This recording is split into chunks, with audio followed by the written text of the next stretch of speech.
Comprenez quand même que j'ai l'émotion personnelle. Je pense à mon papa, oui, je suis fier pour lui, et à une autre personne que certains ont connue ici, à Magès, Dominique Beretti, qui avec Jean-Claude m'avait approché en 2008 pour ma première élection. Alors c'est vrai que maintenant le résultat du 15 mars est déjà bien éloigné, mais il a quand même marqué les esprits. Ceci étant, immédiatement après, les exigences de la crise sanitaire ont été gérées par Jean-Claude, que je remercie ici.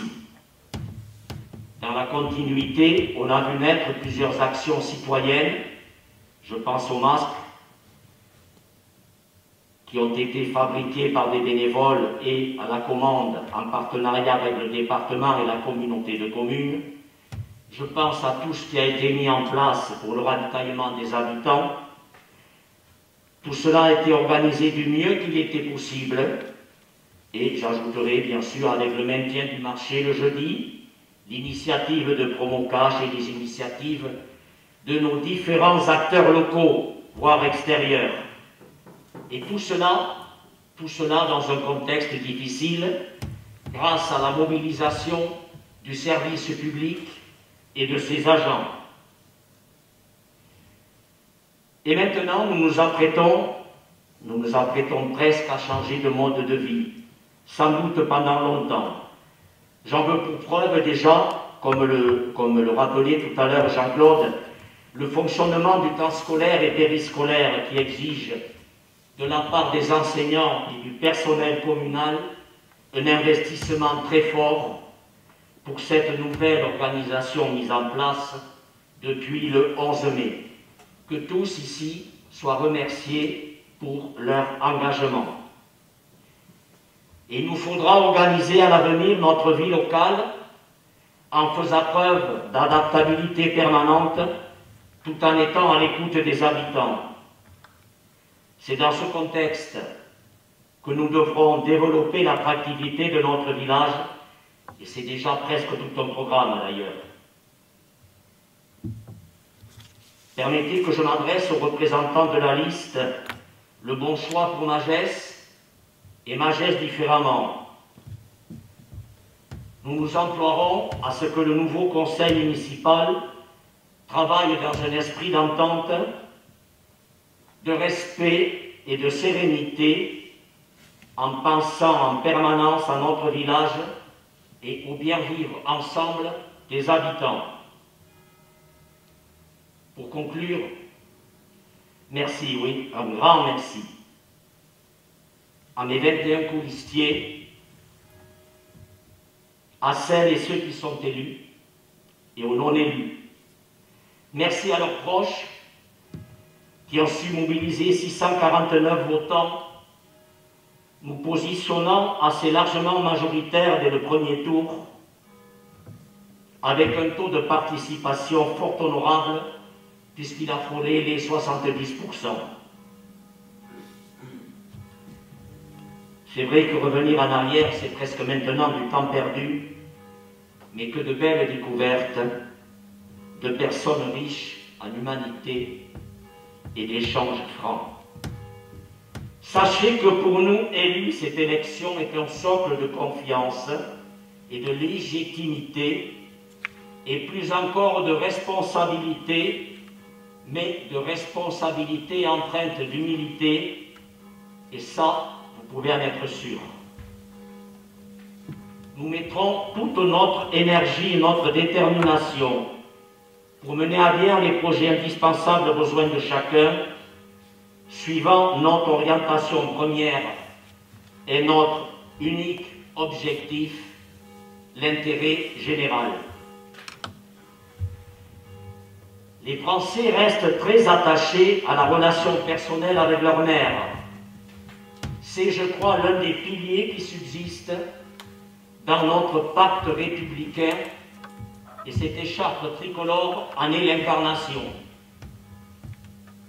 Alors, vous pouvez compter sur mon entier engagement, avec toute mon équipe, pour porter notre municipalité et être le maire qui sera au service de tous.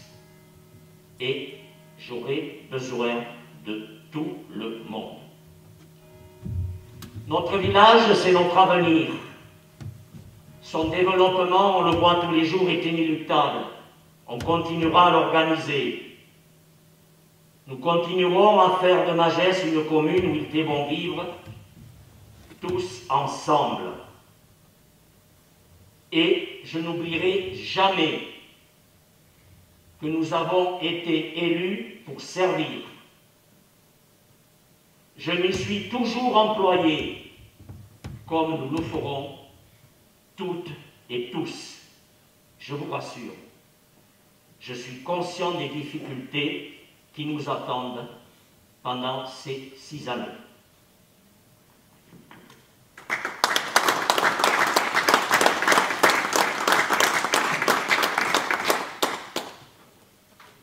Bien, pour terminer, je vais vous lire la charte de l'élu local que nous vous distribuerons ensuite. Je vais vous la distribuer en respectant les règles.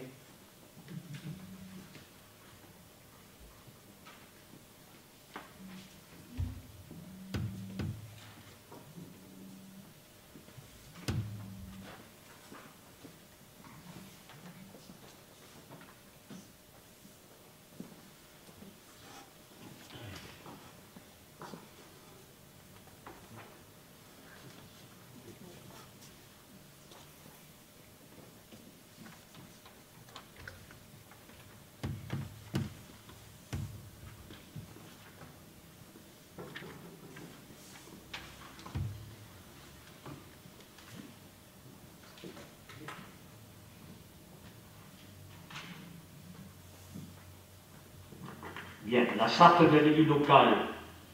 L'élu local exerce ses fonctions avec impartialité, diligence, dignité, probité et intégrité.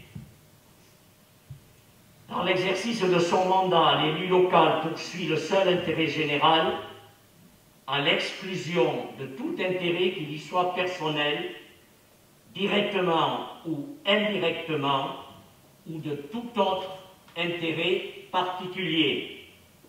L'élu local veille à prévenir ou à faire cesser immédiatement tout conflit d'intérêts.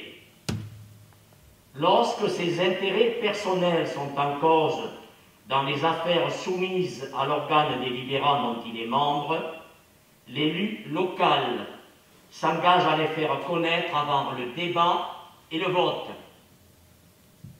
L'élu local s'engage à ne pas utiliser les ressources et les moyens mis à sa disposition pour l'exercice de son mandat ou de ses fonctions à d'autres fins. Dans l'exercice de ses fonctions, l'élu local s'abstient de prendre des mesures lui accordant un avantage personnel ou professionnel futur après la cessation de son mandat et de ses fonctions. L'élu local participe avec assiduité aux réunions de l'organe délibérant et des instances au sein desquelles il a été désigné. Issu du suffrage universel, l'élu local est et reste responsable de ses actes pour la durée de son mandat devant l'ensemble des citoyens de la collectivité territoriale à qui il rend compte des actes et décisions pris dans le cadre de ses fonctions. Voilà. Écoutez, je vous remercie pour votre présence et écoutez, je vous souhaite une bonne journée. Avant de partir, on va vous distribuer un feuillet ou des feuillets qui comprennent les dispositions sur les conditions d'exercice des mandats municipaux, extrait du Code général des collectivités territoriales. Voilà, bonne journée et merci à tous et à toutes.